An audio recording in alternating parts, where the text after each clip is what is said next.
This is Catherine Isabel, and you're listening to the Knife Party podcast.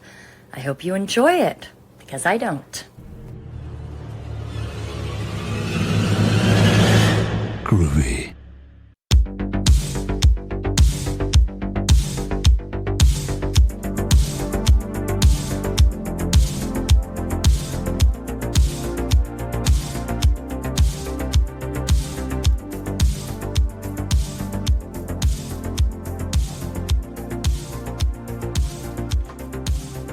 Hello, and welcome to another edition of the Knife Party podcast, where we leave it all on the putting room floor. I don't play golf.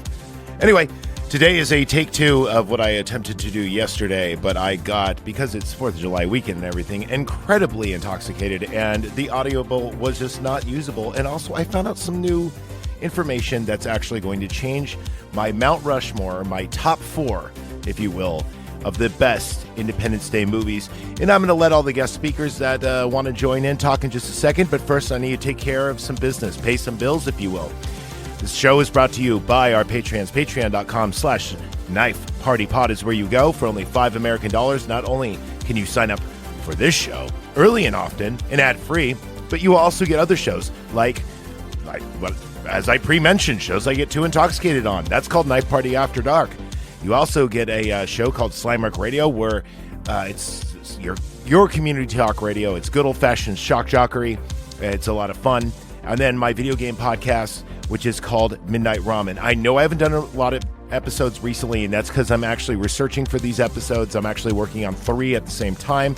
I'll get to that as soon as possible. Also, if you are a member of our Patreon, I will shout out your business, like Caps and Cork. Caps and Cork is on the borderlands of Vallejo, California and American Canyon. They're cool dudes with no attitudes. They're bilingual and they got beards, and they're awesome. And every time I go in there, they got something new. Caps and Cork is where I go to get all my adult beverages needs. Okay, you could also follow me on the Twitter. I normally post on Wednesdays at 6 p.m. I'm under the name Father Heel. Heel is spelled like your foot. And if you want to be a part of these live tapings or join in the show, I have zero qualms about that. Just please watch your language and don't say anything, just, be on your P's and Q's.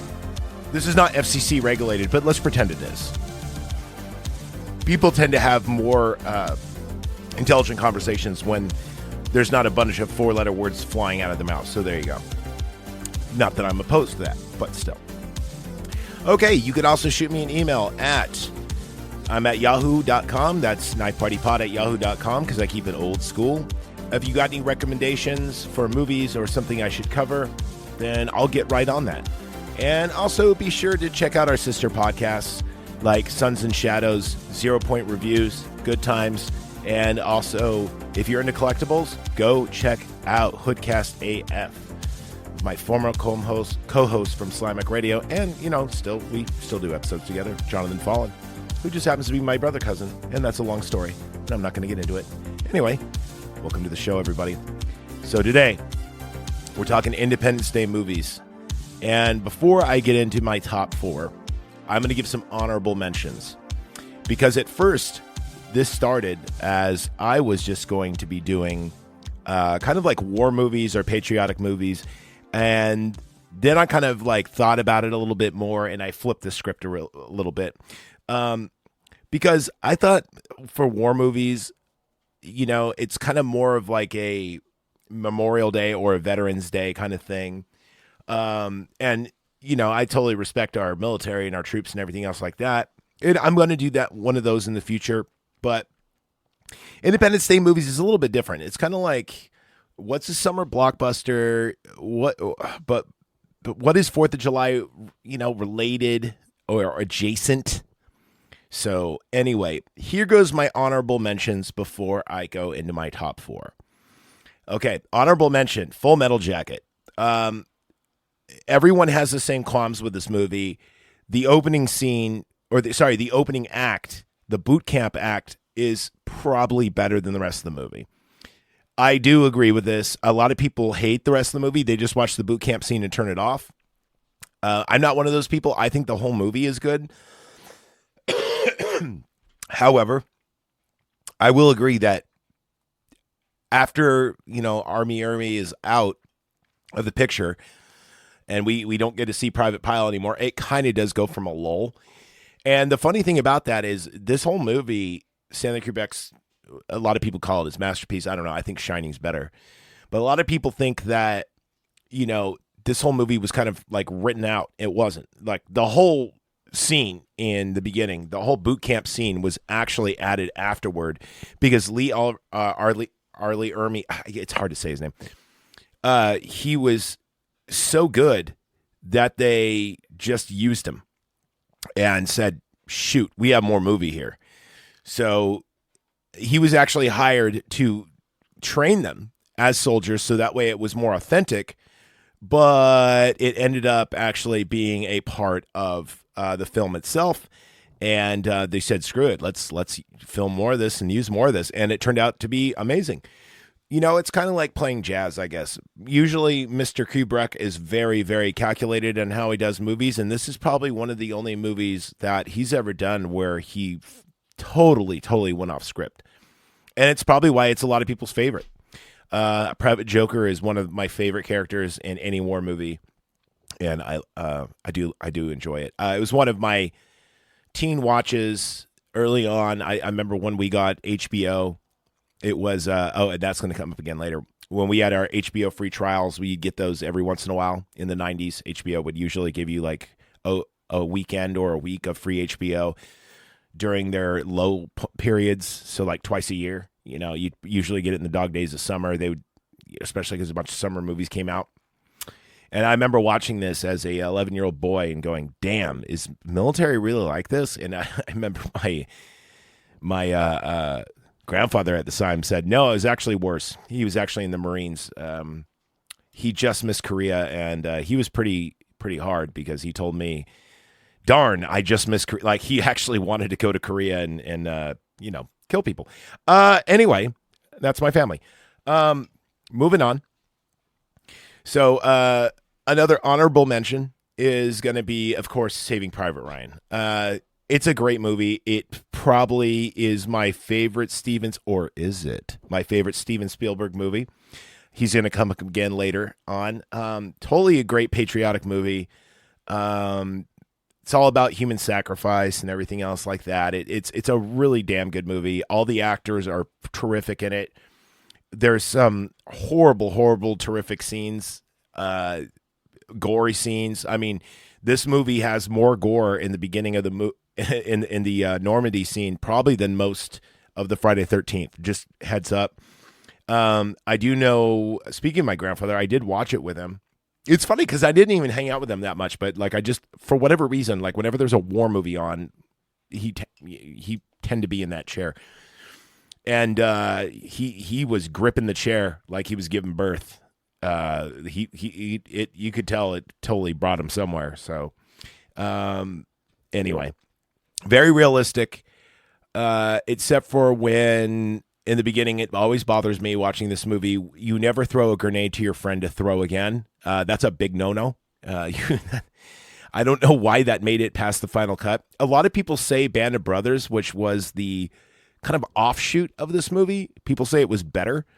I've never sat through it, but that doesn't mean I don't want to. I will watch it eventually. But, I'm not really big into series. I like, if I ever want to like watch something mindless, not saying that Band of Brothers is mindless, but if I want to ever watch like a series, it's usually more something like Always Sunny or Seinfeld, or like, for example, I tried to rewatch Breaking Bad and I couldn't get through it. It's just one of those things where those really heavily emotional shows, I could usually do it once and then I'm out. It's hey, that was good enough for me. So there you go. Okay, so honorable mention goes to that. Honorable mention, again, another war movie. Not Apocalypse Now, but the documentary about Apocalypse Now, Heart of Darkness. The Heart of Darkness documentary about the filming Apocalypse Now is almost better than Apocalypse Now. It is a fantastic film. It's kind of like the movie Room 237, where 237 is all about the making and the conspiracy theories of The Shining. And a lot of people prefer it over The Shining. I like The Shining. I think it's a great, great, great movie. I hate the Stephen King adaptation, and I don't even like his book. I think it's really stupid that a fire hose has teeth and attacks people. It's kind of dumb. But the Kubrick version is amazing. It's funny. It's scary as hell, and there's barely any blood or gore in it. And just that one scene of Scatman Crothers with the two African girls on his wall, it's almost worth it just for that.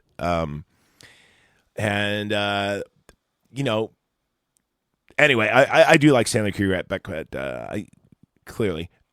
What I'm saying is a lot of people prefer actually the documentary Room 237 over the film.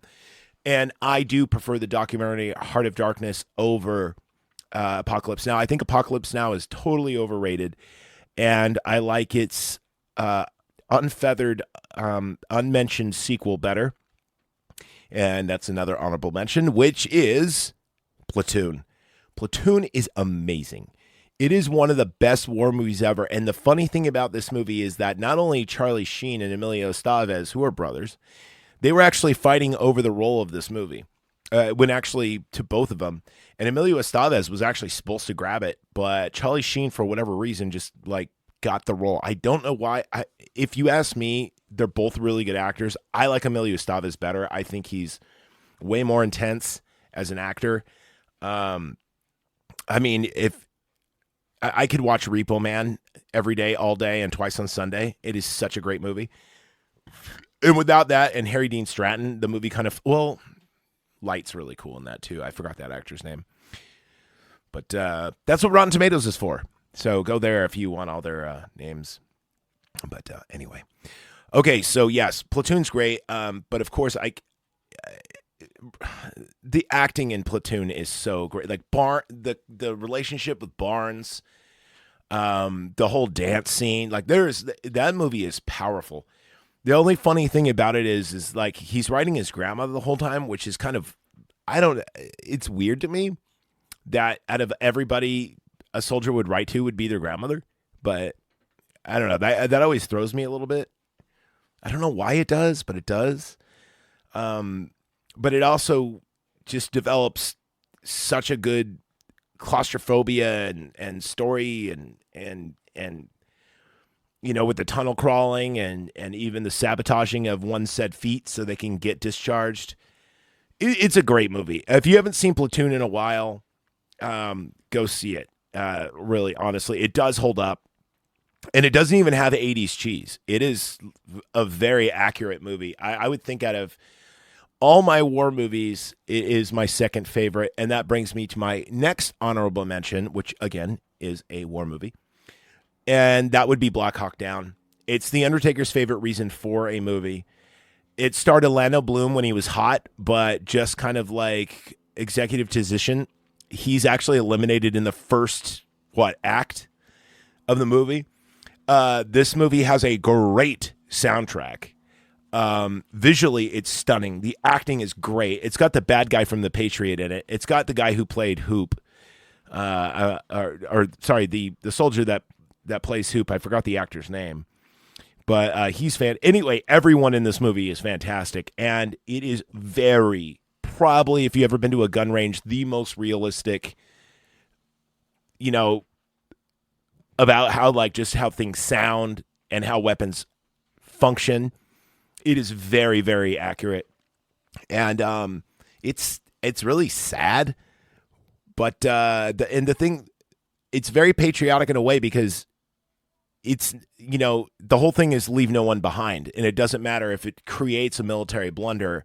We're getting the bodies of our heroes back. And that's why Black Hawk Down definitely makes my list. There is a scene in this, and you know me, I love horror. There's a scene in this I always have to put my hand up. And it's a scene where they're trying to tie off the ligament, the vein, and the artery right underneath the pelvis. That scene, man, I'm telling you, every time I see this movie, the noises, the squishy sounds, and just the dark gore and everything else, it's a very, very hard to watch scene. But, it kind of shows you like a lot of, A lot of people think like medieval movies are gorier because they're using hack and slash, but man, bullets will tear you up, dude. And we actually get to see that. It's not like RoboCop where it's kind of exaggerated, which is cool because it's the future and maybe they have exploding bullets. But it's like, no, the bullets do a lot of damage, and you have to see the repairs that people are doing. Because, I mean, the movie starts off as a military blunder and then ends up to be kind of like a chase and then a holdout scene. And it's super quotable. And by the way, the soundtrack is awesome on that. It's got Faith No More on that. It's got STP on that. Because the movie takes place in 1991, which, you know, if you're from my generation, I was born in 83. That's the music I grew up on. So very cool soundtrack, very cool movie, filmed great. Ridley Scott, I probably think it's his best work ever. I know a lot of people are screaming at me right now going, why didn't you mention Alien? I do love Alien, but I think when it comes to Ridley Scott, my favorite movies that he's ever done would be this and then Kingdom of Heaven. And then probably Gladiator. Like, I really like his war movies. They just seem to be more, even though they're long, you never feel like you need to look at your watch and be like, how long has this movie gone on? And Orlando Bloom in the Kingdom of Heaven kicks a lot of ass. I think he's way better in that than he is in anything else, including Pirates or Lord of the Rings. But anyway, he's really good in this movie, even though he's got a very, very small part. Okay, time for the nitty-gritty. My Mount Rushmore, my top 4 of the best 4th of July movies. Movies you should be watching on 4th of July. Number 4, The Patriot. If you think Braveheart was great, do yourself a favor and watch The Patriot. Not as well known. Heath Ledger is in it. I'm not sure if he did this before or after Knight's Tale, but they were almost dovetail to each other.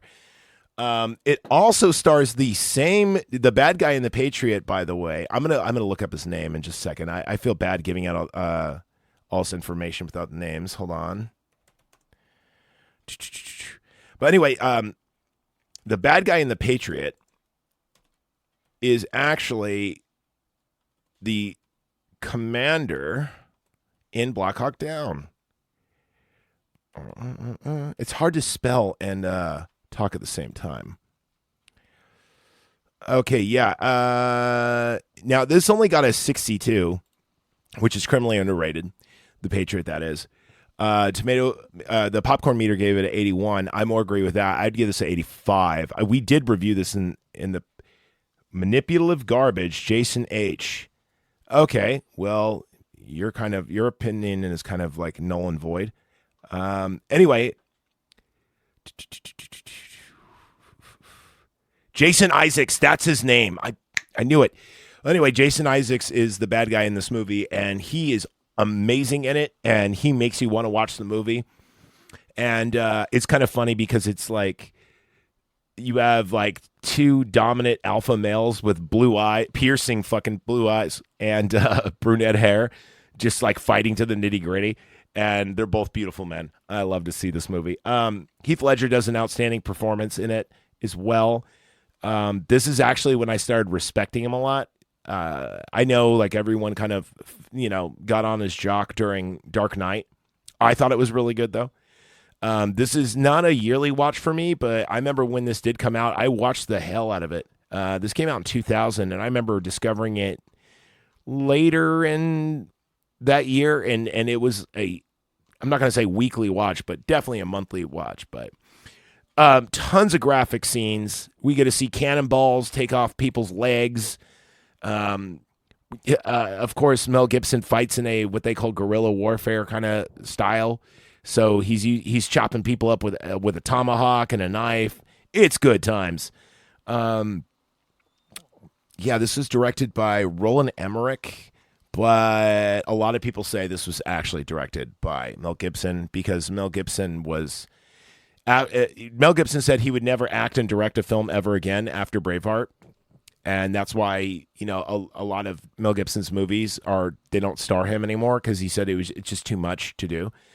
But I do know for a fact that he had a lot to do with the direction of this movie. And you could tell the scenes too, like the apple scene, for example. Okay, so this is going to be my number 4 on my list of favorite 4th of July movies. Number 3, and you've probably seen this coming, it's going to be Return of the Living Dead. Excuse me while I type this in. Return of the Living Dead is, I think, better than any other zombie movie ever. The Tar Man to this day is terrifying. It all takes place on the 4th of July, so that's why it counts the 4th of July movie. See what I did there? It got a 71 on the tomato meter, which is very surprising because usually critics don't go for this kind of thing. And it got an 80% on the popcorn meter, and I think that's, I'd still bump it up to, I think I've reviewed this last, I think I got it at 88 or at 89.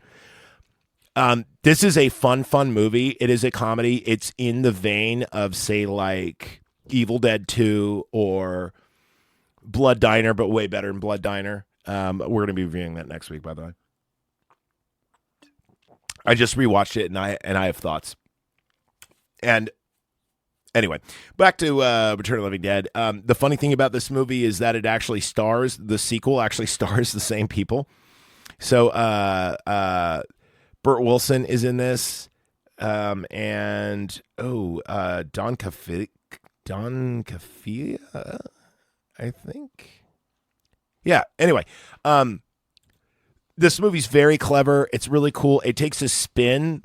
The greatest thing about this movie is they're like, "Hey, I want to do a sequel to Night of the Living Dead," and they're like, "No, that George A. Romero owns that," and they'll go, "Fine, we're just gonna change it to Return." And but we're going to reference Night of the Living Dead, saying that's a film, and that this takes place in real life. So in a way, it's very meta. Tarman, by the way, is one of my favorite monsters in any movie. I think after Godzilla, it goes Predator's up there too. Yeah, I would say probably, but Godzilla is so amazing. Especially Shin Godzilla. But anyway, Tarman is one of the most terrifying things you will ever see on the screen. It's the way he moves is super unworldly. I love the fact that it's just a bunch of punkers trying to start trouble, and boy, do they find it. Alongside a bunch of people that work at a mausoleum, moratorium, crematorium. So this was released on August 16th, 1985, but the funny thing is that it does, in fact, take place on July the 4th. So it's a 4th of July movie. It's great. I also love the fact that the ending is so super open-ended where, you know, they find the barrels of trioxin and they actually launch missiles and destroy the whole town just to kind of cover it up. But it doesn't even matter because then toxic rain happens and then the whole thing is repeated. It did have a lot of sequels. Number 2 is not that great. It's kind of just a rehash of number 1, kind of like how Evil Dead 2 was a rehash of Evil Dead 1. But Evil Dead 2 is better than Evil Dead 1. This one, I would say number 2 sucks. And then they did a number 3, which is basically a retelling of Romeo and Juliet. In fact, the main girl's named Julie. She's a bit of all right, too. I know there was a lot of people out there that had teenage boners looking at a chick with the glass going through her face. I was one of them. And number 3 is great, but number 1 is the best. And to this day, this movie still kind of gives me the creeps when I see Tarman for the first time. And also too, like when you see like the characters that get infected and they start slowly turning into zombies, it's pretty cool. Really love this movie. That's why it is my 3rd favorite 4th of July movie. I'm going to take a little break real quick and talk about the movie I'm not going to be talking about on 4th of July. And that, of course, is Independence Day. If it wasn't for Jeff Goldblum, this movie would be absolute trash. I don't really like. The more I see it, the more I can see all of its low-budget little trickeries. And I know everyone loves ID4. And by the way, you have to call it ID4 because technically it was never called Independence Day. because there was already a movie copyrighted under that name. So they called it ID4 and just put Independence Day on the top. That's a little thing, fun fact. We did do a full review on that if you want to go back and listen to it. But my opinions have changed on it. And it has nothing to do with any of the actors or political whatevers. It's just not really a great movie, you know? I mean, some of the space fighting airplane pilot sequences are okay. I think the aliens look cool, but I mean, it's so over the top, and you know, it's so Michael Bay. It's just, I don't know. Sometimes sometimes I don't want to be watching a video game, and it feels like that was one of the first movies ever where I felt like I was watching a video game and not actually watching a theatrical release. So not really big with me on the ID4. I know I reviewed it and probably rated it higher, but I think that probably with me would sit at about a 60 or a 65. And that's only because Jeff Goldblum's amazing. I mean, I could listen to him read a phone book and I would be entertained. Or watch him read a phone book and be entertained. I mean, hey, every time apartments.com comes on an ad, I never skip it. I'm always like, yeah, I kind of want to be an apartment renter again. No, I don't. That was miserable. But Jeff Goldblum makes it seem like, you know, a cool thing to do. So anyway, there you go. That's a movie that I do not include on my list, and that was my little break. Okay, you probably saw this coming, and you know exactly what it do. Jaws, 1975. With an impressive 97 on the tomato meter and a 98 with the popcorn. I don't know how anyone could rate this a 97. Jaws is almost a perfect movie, especially with everything that went down upon it. And I know the book is a little bit different from the movie, but it is a great movie. We've all seen it a million times, and there's been 1,000 people that have rated it, and I've talked about it at length on this show. We did a very, very good review of it. But if you haven't seen it in a while, go see Jaws. Not quotable, still scary. To this day, still scary. There's not like really a part where I'm like, that looks kind of hokey. They do a great job of protecting Bruce. Bruce was the name of the shark, by not showing him too much, which I thought was really cool. And yeah, all in all, it's just it seemed like a to this day, like I watch it, never disappointed. I've seen this on the big screen 3 times, and I do want to go to the inner tube sessions. So in California, I forgot exactly where. There's a campground. It's more than just California, but there's one that does it kind of like nearby me, where they actually have you. It's a big screen, kind of like a drive-in, but instead of a drive-in, it's on the lake, and each ticket gets you an inner tube, and they're all kind of tied together, and you watch Jaws on the water. And sometimes people will like be swimming around messing with you. And that seems terrifying and amazing at the same time. And I really want to do it. Like, get me on a roller coaster. No, I mean, it's scary, but you know, I'd rather be like scared that way. You know, I think that seems awesome. Or like, you know, how they have like the ninja dinners. Those seem awesome. But anyway, yes, do want to see Jaws on the water someday. But it still holds up with me. I think 98 is very fair. 97, I'd say, is fair as well. Anything below a 95, I would say, get the fuck out of here. The other thing about Jaws, too, a lot of people don't know, it's about confronting alcoholism and your fears. And, yeah. I mean, for Steven Spielberg to write this movie as young as he was, I don't know. And Steven Spielberg is very hit or miss with me, right? Like, I love Jaws. As per mentioned, you know, Saving Private Ryan. The old Indiana Jones thing, not so much. I know that was Lucas and him at the same time. I like Last Crusade a lot. I'm probably one of the only people that think that's the superior film out of all of them. And I do really appreciate Jurassic Park, of course, the first one, and the one with Jeff Goldblum, which I think is number 2. That one was good. All the other ones kind of sucked. The recent ones are flat out garbage. I tried to watch the most recent one, and I turned it off. I'm like, I can't be subjected to this bull crap. So yeah, Jaws is my number 2 movie. Now, before we go into our number 1 movie, you know this tradition. I do it every single year. We must have a Pledge of Allegiance brought to you by the one, the only Harper Brusins. Welcome 11-year-old singer-songwriter from Coppell, Texas, Harper Brusins, in the performance of our national anthem. Oh, say, can you see by the dawn's early light what so proudly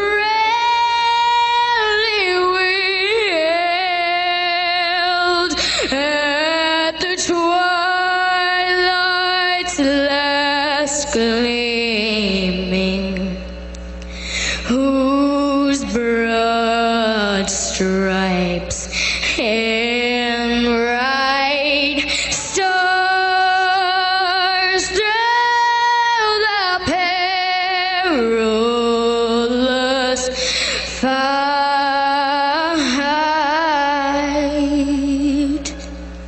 O'er the ramparts we watched were so gallantly streaming, and the rockets' red glowing bombs bursting in air gave proof through the night that our flag was still there. Oh, say does that star-spangled banner yet wave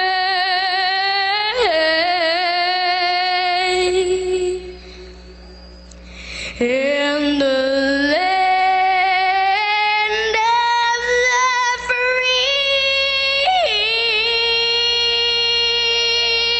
and the home of the brave.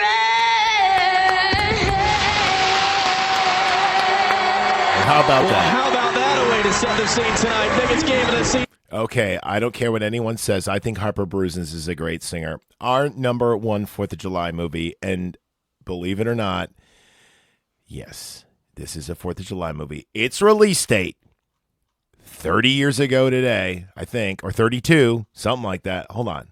Let me actually Google this.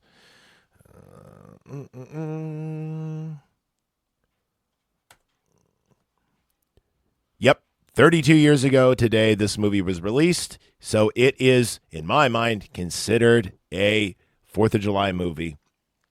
Terminator 2 Judgment Day. Running time of 2 hours and 17 minutes, but that's the crap version. I just rewatched the full cut, which a lot of people will call it's not even the director's cut. It's called the Cameron cut, which actually is a lot better than the original movie, because this movie, even though it's at a 2 hour and blankety blank running time, 17 minutes, the Cameron cut's almost 3 hours, and it explains so much more. And I know why they had to cut it, because it was a summer blockbuster movie, and they just had to. They had to get like enough screens to show it. I gotta pee. I'll be right back. See, other podcasts would have just like edited that out, but I don't edit. That's why I call this on-demand radio and not a podcast. Anyway, where was I? So, Yes. Because of its long runtime, this movie, I mean, half the movie theaters, like if you were to walk in the AMC, half the screens would be showing this movie. So at a almost 3 hour running time was, I guess, what they thought financially unwise. Which is funny because later on we get the Lord of the Rings movies, which are as long, if not longer, than all of these. But anyway, of course, you've seen this a million times, so have I, but I'm just going to go through the stats real quick. Of course, James Cameron. This is when James Cameron was at his peak, in my opinion, because he had Terminator, he had Abyss, and then he had this after. Oh, no, sorry. Then Aliens, and then this. And this was Cameron's peak. After this, he kind of fell off a little bit. And then he fell off big time. I don't think anyone's going to argue with me that Titanic or Avatar touches this movie with a 10-foot pole. As we all know, they don't. Now, it's not without its plot holes. There are some problems with it. Like, for instance, I always bring it up, and maybe it's because he wanted to leave it up for the sequels, but why does the Terminator leave? Why does the T-800, rather, leave a big portion of his arm in that gear when he's trying to destroy evidence of himself to complete the mission? That doesn't make any sense. One would think that he would go, oh yeah, I should probably destroy every part of me, because even though if it's in that grinder, it doesn't matter. They're going to find it eventually, and the skeletal structure is anyway. That's my biggest beef with this movie.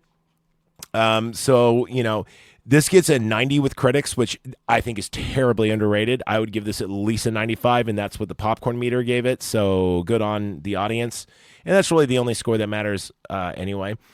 It also got Linda Hamilton, of course, and it stars also her twin sister, because this movie actually has two twin sisters in it, or twins, rather. Of course, to save money on effects, they actually hired not only Linda Hamilton's sister to be young Sarah Connor versus her Sarah Connor. They also hired the security guard, his brother, the dude with the mustache. He plays the T-1000 for a hot moment. Speaking of T-1000, we have Robert Patrick, who is the only person that is a believable villain versus the T-800. I mean, Robert Patrick is scary in this movie. He always creeps me out. On set, he didn't blink ever whenever the camera was on him. And the way he switches from, call to John to have you seen this boy? He's very enduring, and he adapts accents. And by the way, let's be honest, most people are a little intimidated in front of police officers. So it was a really great role for him. Eddie Furlong, a lot of people think that he was a flash in the pan. He actually wasn't. He went on to do a lot of other cool movies. A lot of people don't actually associate him. They think he was kind of a one and done. But of course, he was in American History X, which I really liked. And he's also in Pet Sematary 2, which is way better than the first one, in my opinion. And also, he was in Brain Scan, which is a movie I'm going to be reviewing very soon, which I just rewatched. And he's great in all those movies. So there you go. He's a 4-trick pony, not a 1-trick pony. Now, what does he do now? Well, he's very fat, bloated. He loves to vape, and he's kind of annoying. But anyway, this was kind of his introductory role, of course. He got discovered during this. And it's funny because most of the movie's audio had to be redone because his voice changed during the filming of this. You could tell when he starts yelling out "Mom," which he does almost in every movie. I mean, I could name 3. Those 4 movies I just mentioned, there's an affliction or something going on with his mother that changes the movie. The action's great in this movie. Most of the performers did all their own stunts. Arnold did almost all of his. The only one he didn't do was the L.A. ravine scene where he jumps from the top down to the bottom on the motorcycle. That was a stunt double, but every other scene, including him when the helicopter scene and the truck scene, all those were done by him, where he jumps out and fires the gun. And That's actually Arnold, and they broke so many laws, and they're not allowed to do that stuff anymore. So this was a very groundbreaking movie and kind of a last chancery of things that you can and can't do in cinema. So, yeah, it's a perfect movie. It's a great summer watch. I know when it came out, we were all watching it to death, but I will tell you that Terminator 2 does hold up, and that is why it is my favorite Independence Day movie. All right, you guys. Well, that's going to do it for me. Have a safe and wonderful Independence Day, 4th of July. Watch some movies, have a few beers, light up the barbecue, maybe open a bottle of wine. Don't do anything stupid. Never light a fuse with your teeth. Let's make sure that we have all the same digits that we started with on the 3rd that we do on the 4th, okay? I'm going to go ahead and call it a day. It's been, like I said, I did some podcasting yesterday, but none of it was usable. I got way too hammered. Now I'm nursing a couple of brews to kind of balance out and get ready for my week, but because tomorrow is a new day. And anyway, there you go. Thank you for listening, everybody. Make sure that you be kind, you rewind. Go ahead and hit me up on the emails or on the Twitter. Once again, Father Heel is the best way to reach me. Heel is spelled like your foot, Heel. And yeah, I will see you about this time next week. And we are going to be talking about Blood Diner with, of course, Kevin Smith from Sons and Shadows. And then I have some options. So maybe I'll put like a little voting queue or something where you guys can pick what I do next. But I'm thinking I just bought some movies on Amazon Prime Day, so I have a pretty big selection. But I'm feeling like some bacon, some Kevin bacon. So we'll talk about that soon. But first, enjoy your holiday, and Blood Diner coming at you soon as possible. Thank you, everybody, for listening. And yeah, remember, like, subscribe, all the other good stuff.